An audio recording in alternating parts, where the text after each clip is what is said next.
Цели 8 години се ветува изграда на нова болница во Струга, каде изминативе години често се случуваат дефекти на дотраената медицинска опрема, а поради оптовареност болницата остануваше и без струја. Министерот Филипче уште пред една година вети дека Струга ќе добие нова болница, која треба да никне на државно земјиште вдолж магистралниот пат Струга-Ќафасан, но засега на терен нема никакви градежни активности.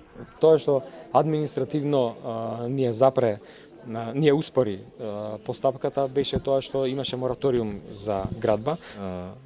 Се направи административно изземање од тој мораториум за градење и сега е на документацијата во Министерството за транспорт и врски, кој што дефинитивно ќе се врати во општината за да се одобри планот.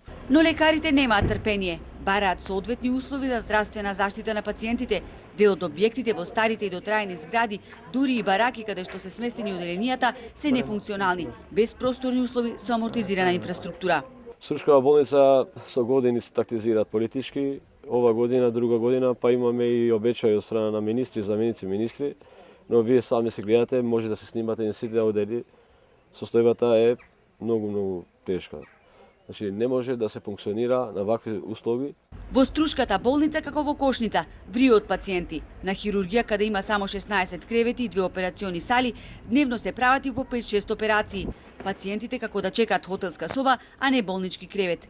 Ние не шиеме кошули, туку спасуваме животи, велат лекарите, кои кажуваат во какви услови работат. Секако дека треба обновување, времето оди напред. Знаете како све се менува, така да изискуваме. Имаме делимично ново опрема, меѓутоа просторно се гушиме, буквално. Филипче дига раменици. Штом ќе го одобрил планот општината, ќе започне со проектирање на новата болница. Инаку во изградата на болницата многумина препознаваат вносен бизнис, бидејќи за истата инвеститорот нема да плати ниту денар комуналии, а без пари ќе го добие и земјиштето каде таа ќе никне.